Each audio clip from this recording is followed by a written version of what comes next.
잊지 않을게 잊지 않을게 절대로 잊지 않을게 꼭 기억할게 다 기억할게 아무도 외롭지 않게 잊지 않을게 세월호 참사 6개월이 이미 훌쩍 넘었습니다.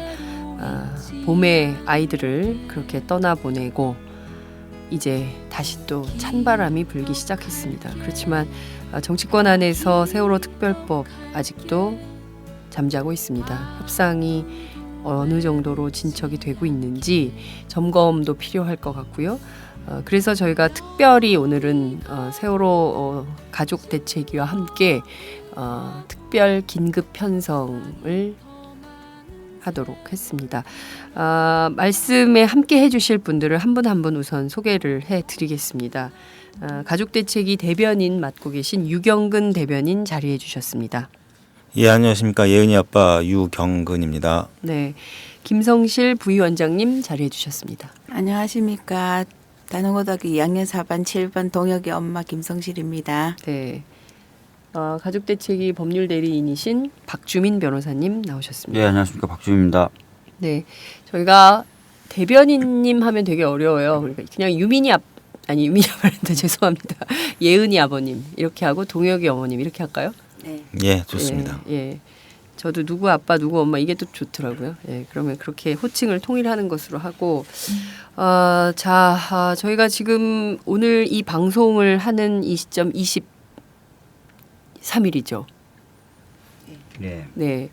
23일인데 이제 세월호 특별법 마무리를 하겠다고 정치권이 선을 그은 게 27일입니다. 다음 주 월요일인데요. 불과 이제 나흘 남짓 정도 협상 기간이 남아 있는 것 같습니다. 최근까지 정치권 협상이 어떻게 되고 있는지 우선 예은이 아버님께서 설명을 좀 해주시죠. 예.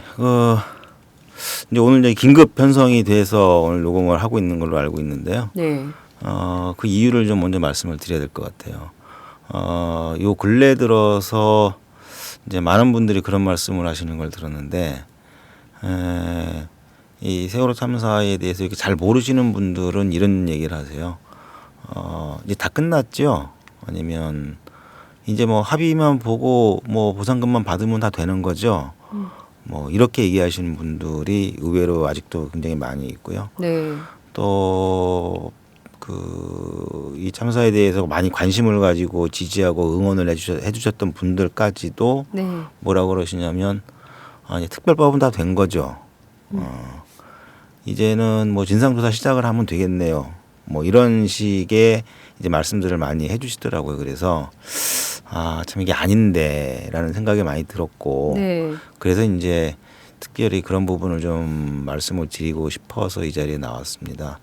간단하게 말씀을 드리면 이 세월호 특별법, 4.16 특별법은 끝나지 않았고요. 네. 사실은 아직 시작도 채 하지 못한 부분이 굉장히 많이 있습니다. 네. 뭐 언론에 알려진 내용들은 굉장히 단편적인 내용들이 많이 알려져 있는데 네.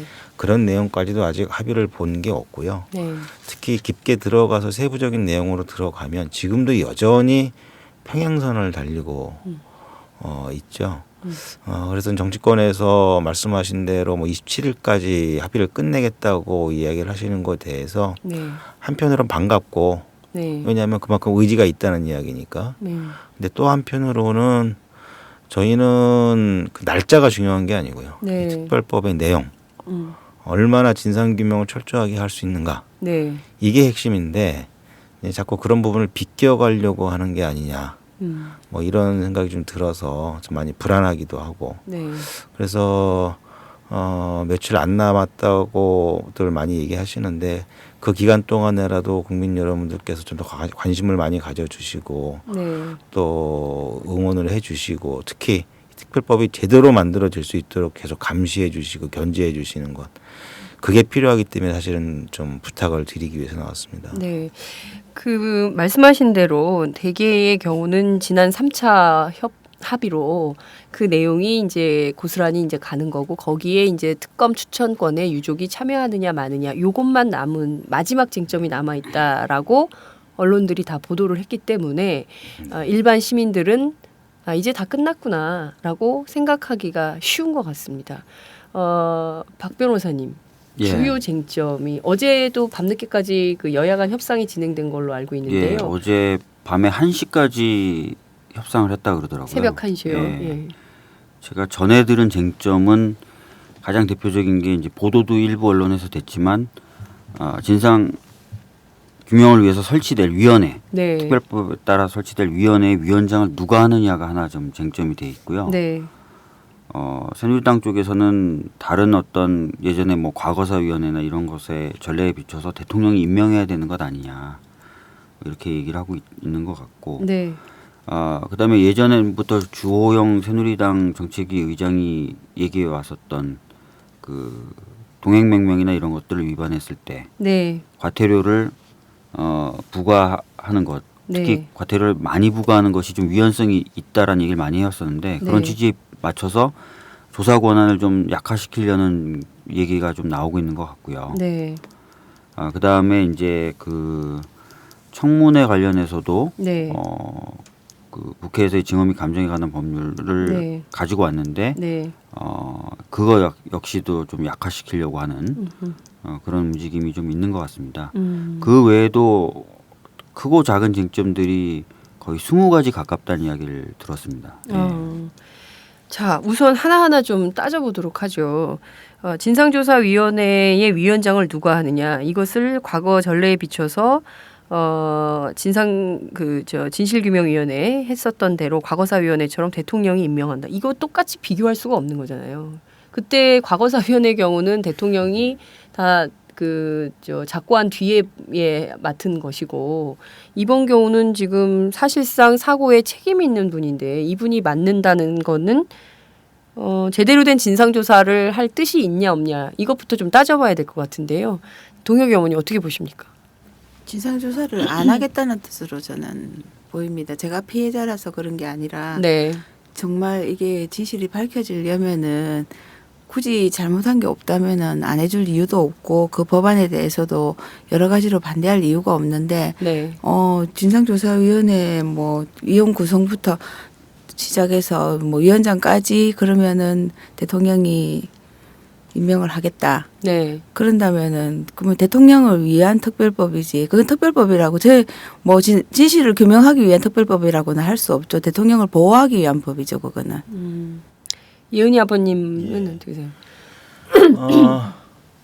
이제 과거의 사례에 비추어서 대통령이 임명을 하는 게 맞다라고 이야기를 하신다고 그러는데 과거의 사례라고 하는 거는 결국 이전 정권의 문제를 다루기 위한 네. 그런 특검들이었죠. 네. 그건 당연히 현 정부나 현 정권에서 뭐 할 수 있다고 봅니다. 네.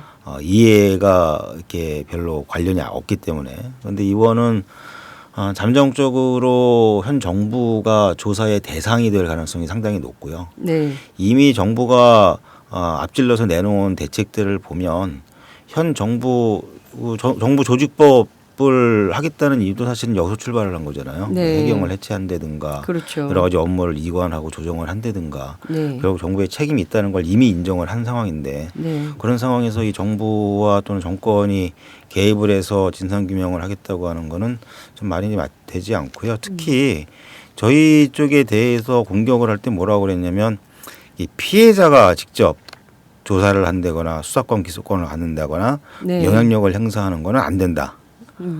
이거는 뭐 사법 질서를 교란하는 거고 뭐 여러 가지 뭐 이유를 대셨잖아요. 네. 그래서 사실은 저희도 그런 부분 때문에라도 이번에 특검 후보군을 형성하는 방법에 있어서 네. 여야 가족의 합의라고 하는 것을 일정 부분 받아들인 이유가 바로 그게 가장 큰 이유예요.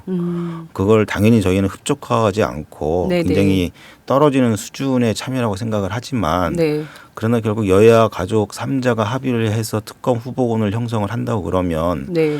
최소한도 양극단에 치우친 인물들은 걸러지겠다. 후보에서 배제할 가능성이 높다. 네. 결국 우리 가족들이 선호하는 사람은 특검이 되기 어렵지만 네. 그러나 반대의 측면에 있는 사람들도 들어올 수 없기 때문에 이러면 형식적으로나 내용적으로 볼 때 중립성을 어느 정도 보장을 할 수 있겠다. 네. 라는 차원에서 저희가 이제 어느 정도 인정을 한 건데 네. 그래서 당연히 그런 내용이라고 그러면 여당이든 야당이든 쉽게 받아들여줄 줄 알았어요. 네. 왜냐면 그분들이 그렇게 주장하던 것을 저희가 받아들여 준 거니까. 네. 그런데 이제 그것까지도 안 된다고 그러고 오히려 한 발 더 나아가서 대통령이 임명을 해야 된다라고 하는 거는 글쎄 뭐라고 해야 되나요? 좀 많이 짜증나요, 솔직히. 예. 아 정말 화가 나실 것 같아요. 네. 그 박 변호사님 예컨대 지금 대통령이 임명하는 진상조사위원회가 객관적인 진상조사 어디에 편중 없이 객관적인 진상조사를 할 수 있는 인물이 될 수 있다라고 보십니까? 법조인의 시각으로 얘기해 주세요. 그렇지가 않죠. 그러니까 방금 말씀하신 것처럼 네, 이미 정부는 자신의 잘못을 인정한 한 상태입니다. 네, 그럼에도 불구하고 자신이 위원장을 선임하겠다고 얘기하는 거예요. 네. 이거는 말 자체가 맞지 않죠. 내가 잘못했는데 나의 잘못을 조사할 사람을 내가 선정하겠다라는 것은 말이 맞지 않죠. 그렇기 때문에 이건 일단 안 되는 거고 네, 과거의 전례에 비춰본다는 말도 아까 말씀하셨던 것처럼 맞지 않죠. 왜냐하면은 과거의 전례들은 보면 그 전 정권들이 잘못했던 것들을 밝히는 것입니다. 네. 그리고 대부분 당의 그 시기에 대통령이 앞서서 그 위원회를 만들자고 하는 상황이었던 거예요. 네. 그렇기 때문에 지금 상황은 완전히 다른 상황이고요. 오히려 정치적인 중립성이나 독립성이 강조되고 있는 각급 선거관리위원회 같은 경우에는 그냥 위원장을 호선합니다. 대통령이 임명하는 게 아니라 네. 정치적 중립성이 필요하기 때문이죠. 네, 네. 그런 다른 어떤 입법례를 봐도 이렇게 대통령이 위원장을 임명하겠다고 하는 것은 타당하지 않죠. 네. 예. 예컨대 그러면 지금과 같은 상황에서 대통령이 임명하지 않고 어떤 방식으로 임명하면 최소한의 공정성을 유지할 수 있다. 정치적 중립을 유지할 수 있다라고 생각하십니까? 예은이 아버님께서 얘기해 주실까요? 중립성을 뭘 가지고 얘기를 하느냐에 따라서 여러 가지 얘기가 나올 수 있는데요. 네. 그냥 이 자리에서는 다분히 형식적인 네. 그런 중립성을 놓고 본다고 그러면 지금으로서 제일 그나마 모든 사람들이 인정을 할 수 있는 방법은 5명의 상임위원이 서로 호선하는 방법. 사실 이 정도라고 그러면 뭐 저희도 네. 뭐 누가 될지 모르지만 그래도 형식적으로는 크게 문제가 없지 않는가 뭐 이렇게 생각을 하고 있는데요. 그게 제일 낮은 수준의 얘기인 거죠. 5명. 예, 물론 이제 저희 욕심 같아서는 그렇죠. 저희가 추천한 상임위원이 위원장을 하면 좋겠다는 생각은 있습니다. 네. 그러나 이제 만일 그런 부분이 진상조사의 어떤 그 중립성을 해친다는 뭐 의견들이 많으시다고 그러면 네. 굳이 또 고집할 생각은 없는 거고요. 네. 단지 저희가 그렇게까지 말씀을 드린 이유는 저희는 자신이 있으니까 저희는 네. 정말 객관적이고 중립적으로 독립적으로 진상조사를 철저하게 해낼 자신이 있으니까 네. 이제 말씀을 드리는 건데 네. 그런 부분을 굳이 또 의심을 하신다고 그러면 네. 정말 많은 분들이 이해하고 받아들일 수 있는 방법이라고 그러면 저희들은 충분히 받을 수가 있는 거죠. 네.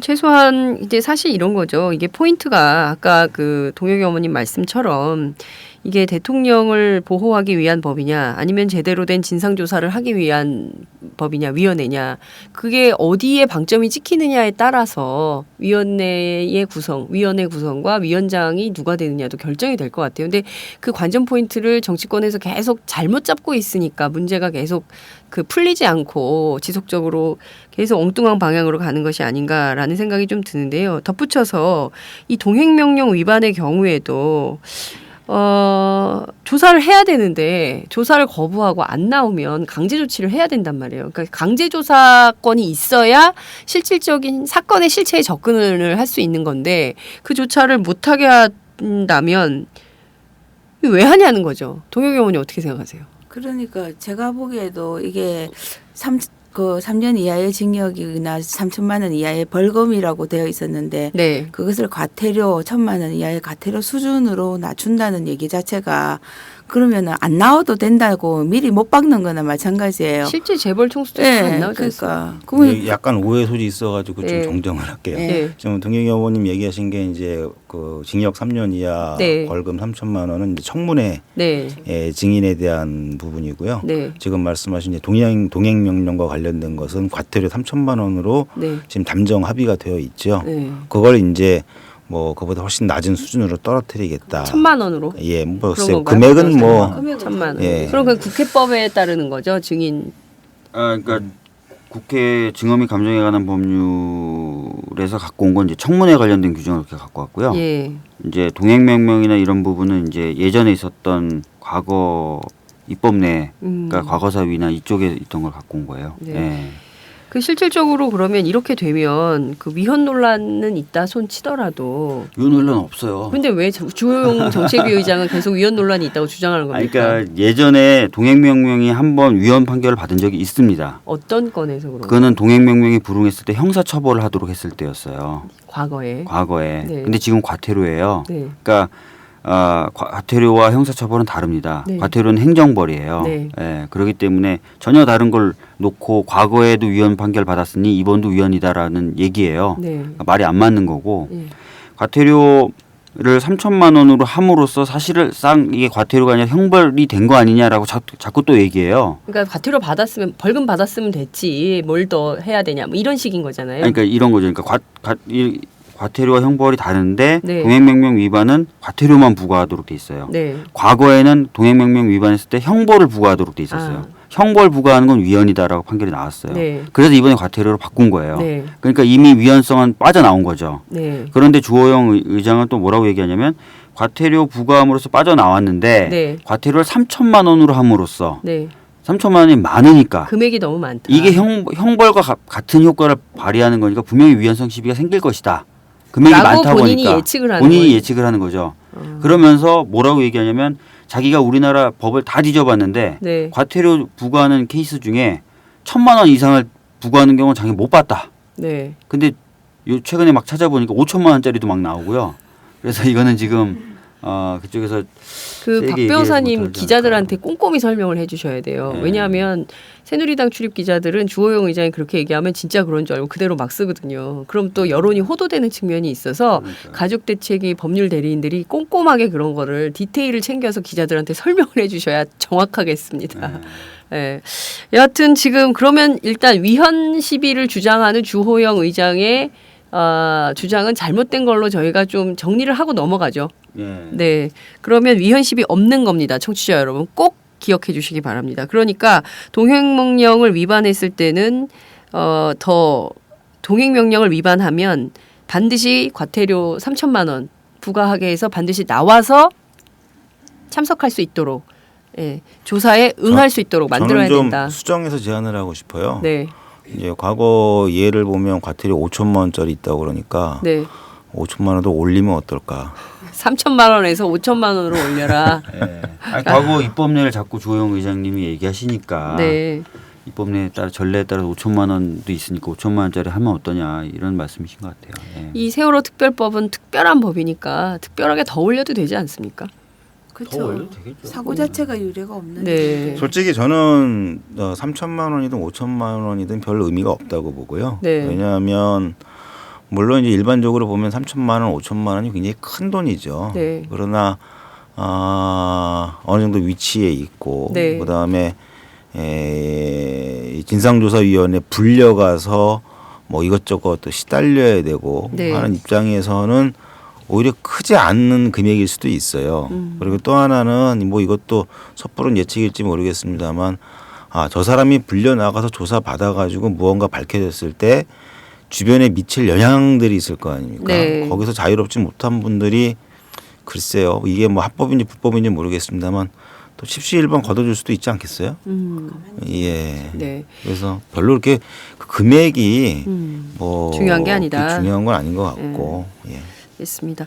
지금 한 뭐 이런 것 크게는 이제 진상조사위원장을 누가 할 건지 그리고 동행명령 위반과 관련된 거 또 청문회에 따라서 증언 및 감정에 관한 법률에 따라서 과연 청문회를 어떻게 할 건지 등등에 대한 한 20가지 이상의 쟁점이 남아 있다고 하는데 이것들이 과연 27일 안에 다 정리 조정이 될 수 있을까요? 아니 지금 근데 걱정은 네. 지금 뭐 새누리당 주호영 의장 같은 경우에 금요일 날 다 끝내겠다. 27일도 아니고 금요일 날 다 끝내겠다. 이번 주 금요일이요? 네, 이번 주 금요일 내일이요? 날. 내일이에요. 다 끝내겠다 이렇게 얘기를 하고 있어서 과연 아까도 말씀하셨지만 제대로 된 내용으로 지금 합의가 될지가 걱정인 거죠. 예. 그러면 여기서 굉장히 중요한 게 새정치민주연합의 역할인 것 같은데요. 저희가 아침에 일찍 박지원 전 원내대표 녹음을 했는데요. 이 가족들의 뜻을 어긋나서 협상을 한다면 그것은 새정치민주연합 곧 민주당의 정체성을 버리는 것과 같다. 따라서 가족들의 뜻에 따라서 협상을 해야 된다라고 주장은 하시거든요. 실제로 근데 야당의 태도 굉장히 중요하지 않습니까? 그 여당이야 뭐 빨리빨리 좀 처리해서 쟁점을 마무리 짓고 싶겠지만 야당은 좀 적극적으로 임해야 되는 것인데 예은희 아버님 예. 야당이 잘 하고 있습니까? 곤란한 얘기를 저한테 물어보세요. 아, 대변인 이심으로 예. 사실 야당에 계신 분들한테 제가 개인적으로 항의를 좀 몇 차례 받았어요. 왜냐하면 우리가 얼마나 이렇게 열심히 하고 있는데 왜 자꾸 우리한테 뭐라고 그러십니까? 뭐 이런 얘기를 많이 하시는데요. 네. 그럼에도 불구하고 또 얘기할 건 해야죠. 왜냐하면 어찌 됐건 가장 큰 힘은 여당에 있지만 그런 상대적으로 우리 가족들 편에서 가족들의 얘기를 더 잘 들어주는 쪽은 또 야당일 수밖에 없거든요. 네. 그래서 기대가 오히려 더 크면 컸지 여당보다 작지는 않고 네. 그러다 보니까 뭐 조금 이렇게 삐걱거리면 뭐 한 소리 할 수도 있는 거고 그런 건데 네. 좀 아쉬운 거는 개인적으로 만나서 이야기할 때 하고 그다음에 당의 입장에서 이 일을 풀어갈 때하고 좀 다른 것 같아요. 개인적으로는 굉장히 저희들과 똑같이 울분도 토하시고 또 눈물도 흘리시고 네. 모든 걸 걸고 하겠다라고 말씀을 하시지만 그러나 정작 그 역할들을 하셔야 될 분들이 당의 입장에서 일을 진행을 하실 때에는 네. 굉장히 많은 요소들이 함께 고려가 되면서 저희가 바라지 않는 방향으로 가는 경우들이 많이 있는 것 도대체 같아요. 그거를 누가 컨트롤하기 때문에 그런 이상한 결과가 제가 나는 볼 땐 걸까요? 컨트롤하지 못하기 때문에 그런 것 같아요. 누가 딱 컨트롤을 정확하게 해준다고 그러면 네. 뭐 이 방향이든 저 방향이든 네. 분명한 방향을 가지고 갈 텐데 그러나 제가 볼 나름 그 때는 당도 컨트롤이 안 되니까 지도부가 다 있는데 왜 우윤 그냥 제가 볼 때는 뭐 죄송한 말씀이고 뭐 제가 이런 말까지 하면 또 유가적인 뭐 너무 앞서서 얘기한다 뭐 이런 식으로 보실지 모르지만 제가 국회에 가서 직접 피부로 느낀 거는 같은 야당인데 야당 내에서 이 수많은 갈래들이 있는 것 같고 네.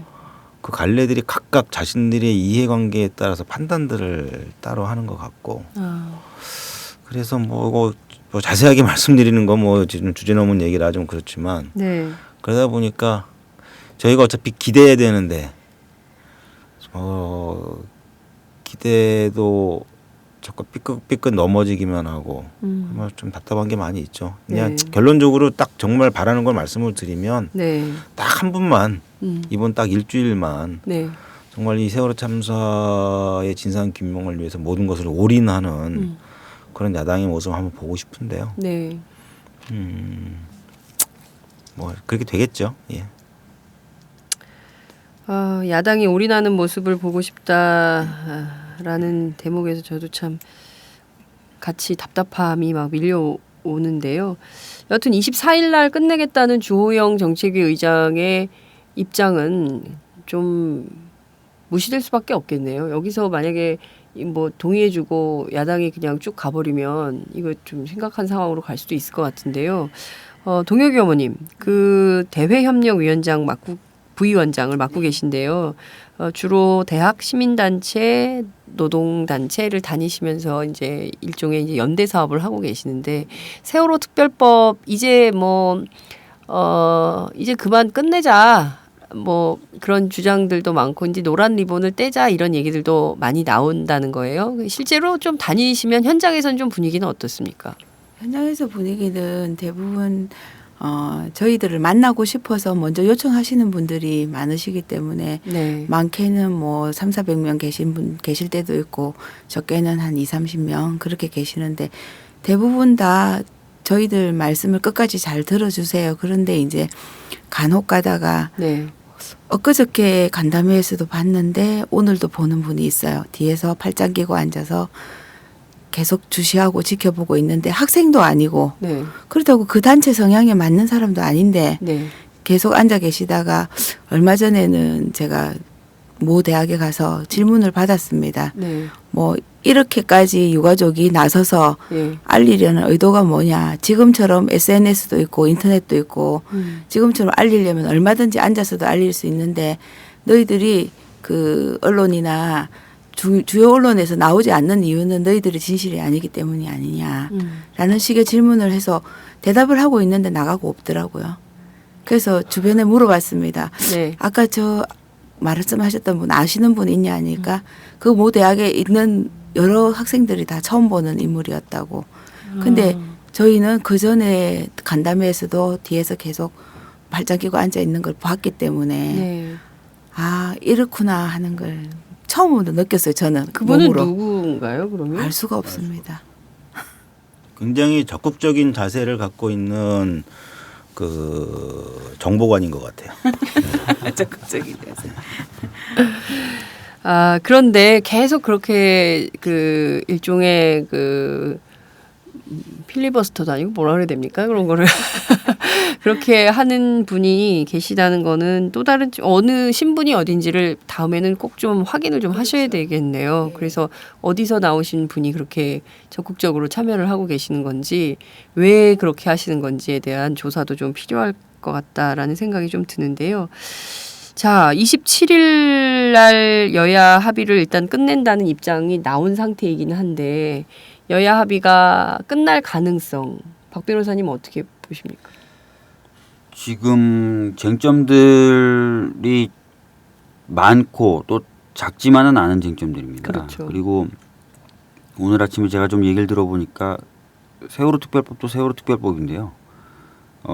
다른 법들 동시 처리하기로 한 정부조직법이나 이런 데서도 약간 정리되지 않은 부분들이 남아 있답니다. 네. 그래서 순탄치 않지 않을까 27일 날 끝내는 거. 그리고 만약에 엉망으로 통과를 시키려고 하면 세월호 특별법 같은 경우에는 저희 가족분들이나 뭐 가만히 안 계실 거기 때문에 막 함부로 타결을 하도록은 놔두진 않을 겁니다. 문제는 야당의 의지인데 네. 그 부분이 좀 걱정이 돼요. 그 얼마나 좀 적극적으로 싸워주려고 하는 것인지 네. 그 부분이 좀 걱정이 됩니다. 예. 우윤근 대표 별명이 우윤근 부윤근이에요. 우유부단해서. 그래서 정치권 정치 취재 기자들 사이에서 그 양반이 의회주의자시고 그래서 얼마나 세게 협상력을 가질지 모르겠다라는 어두운 전망들을 기자들도 하고 있는데요. 예은혜 아버님, 예컨대 지금 상황에서 27일 날 정치권이 그냥 자기들끼리 이렇게 협상을 해서 뚝딱 끝낸다면 그러면 가족 대책이 앞으로 어떻게 하실 겁니까? 뭐 제일 중요한 건 내용을 봐야 되는데요. 네. 물론 내용이 뭐 지금 상황에서는 100% 만족을 하기는 어려운 상황이고요. 네. 최소한도 독립적으로 진상 규명을 할 수 있는 기본적인 네. 장치들, 네. 최소한의 요건들만 어느 정도 충실히 갖추고 있다고 그러면 저희 가족들은 이제 일정 부분 견제하고 일정 부분 협조하면서 네. 진상 규명이 가능하도록 또 오랫동안 앞으로 할 일이 많으니까 네. 집중을 해야 된다고 생각을 하는데 네. 이제 문제는 그 정도 수준도 안 됐을 경우가 문제가 되겠죠. 그래서 사실은 저는 그 조영 의장께서 뭐 내일까지 또는 여야가 뭐 27일까지는 하고 뭐 정기국회 때 본회의 때 네. 그 뭐 통과를 시키겠다 얘기를 하는데 거기서 네. 제가 제일 우려하는 부분은 이거예요. 특히 이제 여당에서 그냥 그런 모습이 많이 나오는데 항상 시한을 정해요. 네. 언제까지는 반드시 하겠다. 처음엔 잘 몰랐는데 몇 차례 그런 과정을 겪으면서 느끼는 게 결국 그게 책임이 저희 가족들한테 돌아오더라고요. 왜냐하면 이 국회에서는 언제까지 하겠다고 굉장히 열심히 했는데 네. 결국은 가족들이 반대해서 그 시한도 못 지키고 계속 질질 끌려가고 있다. 네. 그걸 이제 몇 번 경험을 하다 보니까 뭐 주호영 의장께서 그런 의도로 말씀하신 게 아니라고 그러면 죄송하지만 네. 그간의 경험을 비춰봤을 때 그렇게 해놓고 또 가족들 때문에 10월 말 시한 못 지켰구나. 또 넘어가는구나. 또 이제 이런 식의 어떤 그 여론몰이가 또 진행되지 않을까 굉장히 부담스럽고 네. 그런 것 때문에 저희 사실은 부모님들이 이 2번, 3번을 이제 거부를 했는데 네. 3번째 거부할 때도 그런 것 때문에 굉장히 많이 부담을 느꼈거든요. 저희가 네. 사실은. 그럼에도 불구하고 아닌 걸 맞다고 할 수는 없다라고 네. 판단을 했던 거고요. 네. 이제 그런 저희들이 갖고 있는 그 약점 아닌 약점을 자꾸 그 이용을 하려고 하시는 건 아닌가 그런 우려가 좀 있습니다 지금. 네. 어머님은 사실 그 저도 애가 둘이 있지만 저는 가끔 이렇게 세월호 어머니들 생각을 하면 아침에도 눈물이 나요. 그러니까 만약에 내가 지금 이게 저 새벽에 오늘 되게 일찍 나왔거든요. 5시 반에 아침에 나와서 일을 하는데 잠자는 애들 이렇게 이불을 덮어주고 나오면서 오늘 내가 어떤 자세로 녹음을 해야 되지? 이런 생각이 좀 들었어요. 그러니까 엄마의 마음은 또 아빠랑 또 다르거든요. 그래서 엄마의 심정으로 볼 때 27일 날까지 이상한 방식으로 협상이 간다라고 하면 엄마는 좀 어떻게 앞으로 해야 될까요? 근데 사실은 솔직히 말씀을 드리자면 그 애들을 구할 수 있음에도 저희들이 지키지 못했잖아요. 네. 그럼에도 불구하고 저희는 아무것도 할 수 없었다는 것. 지금까지 물론 저희 유가족들이나 또 생존자 가족들도 있는 힘껏 여기저기 쫓아다니면서 호소하고 다니고 알리고 다니고 했지만 이게 최선이었을 뿐이지 내가 할 수 있는 일이 최선이었을 뿐이지 더 이상 내가 할 수 있는 게 없다는 게 가장 중요한 거예요. 그래서 너무 무기력하고 무력함을 느끼거든요. 근데 엊그저께도 제가 동혁이 아빠하고 한 얘기가 하다 끝이 없으면 정말 똑같은 방법으로 그냥 우리는 다 죽여주고 너네들끼리 살아라 하고 싶다고 할 수 있는 게 없으니까 내가 죽는 것 외에는 할 수 있는 게 없어. 제가 제 마음대로 할 수 있는 것은. 그래서 어제 제가 새누리당 그 원내대표 사무실 앞에 화장실을 갔었는데 네. 거기 화장실에는 좋은 글들이 많이 좀 적혀 있어요. 근데 어제 본 글 중에서 유한진 님이 쓴 글이 있어요. 근데 내용이 이제 어떤 노인 할머니께서 노란불에 급하게 건너길래 차들이 빵빵거리면서 당신 뭐 때문에 그렇게 급하게 가냐 했을 때 할머니가 하신 말씀이 아들 밥하러 간다고 아직 취직 못한 막내 아들 밥하러 가는데 아들 밥하러 가는 것만큼 바쁜 일이 뭐가 있냐고 오히려 큰 소리 친 내용을 시로 쓰신 게 있더라고요. 네. 근데 그걸 제가 느끼면서 예전에는 동혁이가 돌아올 10시 15분 정도 되면 가슴이 막히고 마음이 아팠는데 이제는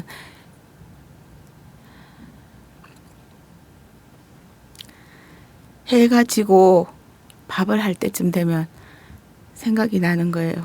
진짜 나도 밥하러 가고 싶다.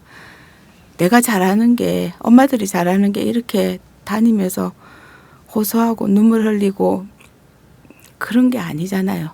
국민들이 다 자기가 잘하는 것을 할 수 있도록 해주는 게 국가인데 각자 자기의 역할만 잘했더라면 오늘날 이런 일이 없었을 거라고 저는 생각합니다. 근데 나는 정말 내 역할을 열심히 하고 살았는데 어째서 다른 사람이 제대로 하지 못한 역할 때문에 내 자식이 죽어야 했나 그런 생각이 듭니다. 그래서 꼭 저는 이건 밝혀져야 되는데 밝혀지지 못한다 해도 부모들이 할 수 있는 게 없는데 저는 오히려 국민들한테 묻고 싶습니다. 이게 제대로 세월호 특별법이 제대로 조사조차도 제대로 못할 정도로 법이 통과가 된다면 국민들 여러분들은 어떻게 하시겠습니까? 하고 저는 오히려 물어보고 싶습니다. 네. 밥하러 가고 싶다 말씀하시니까 그냥 눈물이 쏟아지는데요. 참 정치권이라는 데가 저희가 국민 세금으로 그분들 드리는 이유가 이렇게 국민들이 억울한 일을 당했을 때 그 억울함을 좀 제대로 풀어달라고 그분들께 저희가 그 비싼 세금 내고 이렇게 있는 건데 이분들이 제대로 역할을 못할 때 자, 팟짱 청취자 여러분, 우리는 무슨 일을 해야 될까요? 자, 저도 밥하러 가야 되는데 다들 정말 이렇게 있어야 될지 모르겠습니다. 자, 25일 날 큰 집회가 있다고 들었습니다. 예은이 아버님께서 설명을 좀 해주시죠. 예, 25일 이번 토요일 날 저녁 7시 광화문 광장에서 모입니다. 네. 매번 그 주말마다 항상 하고 있는데 이번 25일에 하는 것은 특별법 제정을 위한 국민대회라고 네. 이렇게 좀 이름을 붙여봤고요. 물론 저희 가족대책위와 또 국민대책회의가 함께 준비하고 진행을 하는데 그 내용은 오늘 말씀드린 내용들에 네. 덧붙여서 현재 특별법이 어떻게 진행이 되고 있고 네. 또 무엇을 이루어내야만 하는지를 아주 구체적으로 알려드리고 전하는 자리가 될 거고요. 네. 그에 따라서 저희 가족과 또 국민 여러분들이 앞으로 무엇을 어떻게 행동해야 할지에 대해서 함께 얘기 나누는 시간. 진상규명 해야 되잖아요. 네. 이거는 저희 가족들의 일이 아닙니다, 사실은. 왜냐하면 이렇게 항상 말씀을 드리고 싶어요. 진상규명이 다 되면 예은이가 살아오 돌아오느냐 아니거든요. 그렇기 때문에 오히려 반대쪽에서는 그거 해도 네 자식들 살아 돌아오는 거 아닌데 너네 왜 그러냐 네. 이런 얘기까지 한단 말이죠. 이 말은 뭐냐면 이거는 저희 유가족들의 일이 아니고요. 대한민국의 일, 대한민국 모든 국민들의 일이라는 거죠. 그것을 저희들이 누구보다도 절실히 깨닫고 있기 때문에 앞장을 설 뿐이고요. 네. 따라서 국민 여러분들이 함께 해주지 않으시면 죄송한 말씀이지만 이러한 참사와 피해가 또다시 반복될 게 뻔하기 때문에 네. 그건 저희들은 정말 그 심장 깊숙한 것부터 지금 느끼고 깨닫고 있어요. 그걸 이제 말씀을 드리는 거고. 네. 그래서 이번 25일 저녁 7시 광화문 광장에 함께 와 주셔서 이 특별법이 지금 얼마나 누더기 법안으로 만들어져 가고 있는지를 정확히 보시고 이것을 제대로 된 특별법으로 만들어내고 제대로 된 진상규명으로 나아가기 위해서 무엇을 해야 할지를 함께 네. 의논하고 함께 목소리 높이는 그런 자리가 되면 좋겠습니다. 네. 특별법 27일이면 다 끝나는 거 아니냐. 다 끝났고 이제 대충 합의 보고 배보상 처리하고 끝나면 된 거 아니야? 라고 생각을 하셨다면 결코 그게 아니다. 그리고 우리 팟짱 청취자 여러분들께서도 주변에 알려주세요. 세월호 특별법 아직 끝나지 않았다. 그리고 이 방송은 의무적으로 다 들어야 될 것 같아요. 전 국민이 듣고 지금 상황이 어떤지 정확하게 직시를 하고 사실 이게 산자의 몫입니다. 아이들을 그렇게 떠나보낸 우리들이 책임져야 될 몫입니다. 그 버젓이 또 판교에서 일어나지 않습니까? 그런 사고들이. 언제 내 자식이 어떤 방식으로 어떻게 될지 모르는 굉장히 불안한 사회에서 여러분 25일 집회 가서 좀 직접 들어보고요. 어떤 문제가 있는지 우리 국민들 다 세금 내지 않습니까? 이거 세금 내면 그만큼의 우리가 권리도 있는 겁니다. 그 권리를 누릴 자격이 있는 우리 국민들이 25일 날 한번 모여서 직접 얘기를 좀 듣는 기회가 좀 됐으면 좋겠습니다. 자, 끝으로 한 말씀씩 하시고 정리하는 것으로 하겠습니다. 어느 분부터 하실까요? 어머님들은 제일 곤란할 때 변호사님이 나서주길 바라시더라고요. 특별법이 끝났다라고 생각하시면 절대 안 됩니다.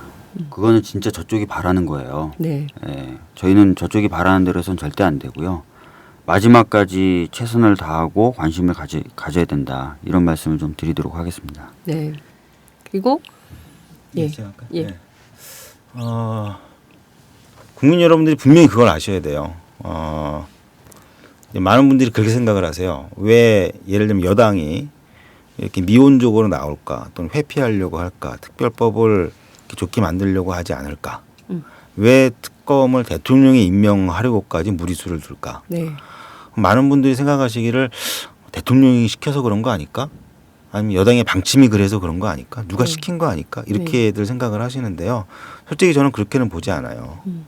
뭐 형식적으로 그런 면이 혹시 있을지 모르겠지만 실질적으로 그분들이 하는 이야기는 또 그분들이 판단하는 건 뭐냐면 여론이 그렇다고 믿고 있어요. 실제로 여론은 네.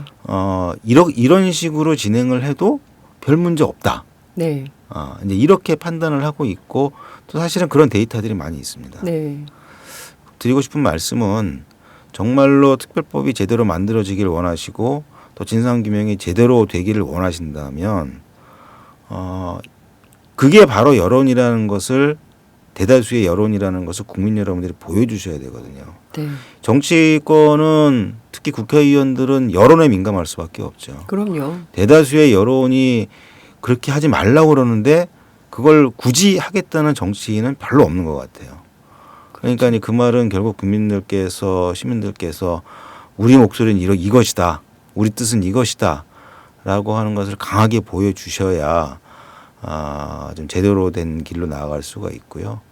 그런 의미에서 이제 25일 또 11월 1일 계속해서 우리가 모이는데 그때 좀 크게 목소리를 내주시고 행동을 해주시기를 감히 부탁을 좀 드리겠습니다. 네. 동혁 어머님. 예, 저희가 지금 유가족들이 국민 간담회를 하고 있는데 많은 엄마들이 말씀을 잘 못하시면서 억지로 배워서 어떻게 쓰든지 진실을 알리고 싶어서 다니고 있습니다.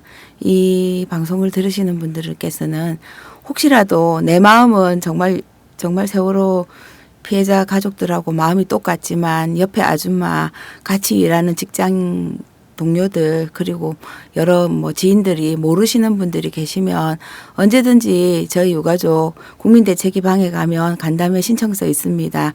그거 신청해 주시면 저희들 언제든지 가서 유가족이 직접 진실을 지금까지 진행되고 있는 상황을 가감 없이 말씀드리고 그리고 앞으로 우리가 같이 함께 지고 가야 될 책임이 무엇인지 같이 이야기하고 같이 책임지고 싶습니다. 비록 저희 애들은 같지만 그래도 남아있는 아이들이 있는 가정도 있고 또한 옆집의 아이들, 이웃의 아이들 그리고 내가 숨쉬고 하루라도 더 내가 숨쉬고 살아야 될 나라이기 때문에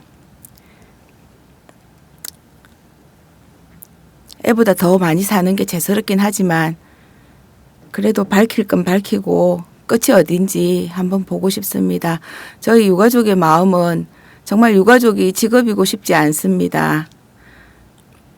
제가 오늘 오면서 연희 아빠한테 말씀을 드렸는데 이렇게 하다가 내가 죽으면 시민단체장으로 치러지냐고 웃으면서 얘기했지만 농담이 아니고 제가 잘하는 일로 돌아가고 싶습니다. 국민 여러분께서 많이 도와주시고 같이 함께 해주십시오. 그러다 보면 어느새 사회구조가 바뀌면 어느새 내가 고민했던 내 문제가 해결되어 있을 거라고 저는 틀림없이 믿고 싶습니다. 부탁드립니다. 네. 세월호 가족분들 볼 때마다 정부가 사회운동가들을 만들고 있다는 생각이 들어요. 그냥 집에서 그냥 조용히 밥하고 애들 예쁘게 키우고 학원 보내고 공부시키고 이랬던 엄마들이 다 투사가 돼가고 있습니다. 정부의 역할이 국민을 투사로 만드는 것은 아니지 않습니까, 변호사님? 예. 저는 정부가 자기 역할을 우리 모두 각자 다 자기 역할을 좀 잘했으면 좋겠습니다. 각자 자리에서 자기 역할을 잘해야 네 자리 좀 지켜줘 제발 이 말을 하고 싶은데요. 이 방송을 아마 그 박근혜 정부와 박근혜 대통령 주변 분들도 들으실 거라고 저는 생각을 합니다. 안 들으면 안 될 것 같아요. 예. 열심히 듣고 정책이 어느 방향으로 갈지 또 세월호 특별법 협상이 어디로 갈지 팟짱도 주목해서 보도록 하겠습니다. 끝으로 25일 어디죠? 장소가? 까먹었어요. 예, 25일 저녁 7시 광화문 광장입니다. 저녁 7시. 아침 7시 아닙니다, 여러분. 25일 저녁 7시 광화문 광장에서 뵙겠습니다. 오늘 방송 마치겠습니다. 감사합니다. 감사합니다. 아무도 외롭지 않게 잊지 않을게 절대로 잊지 않을게 꼭 기억할게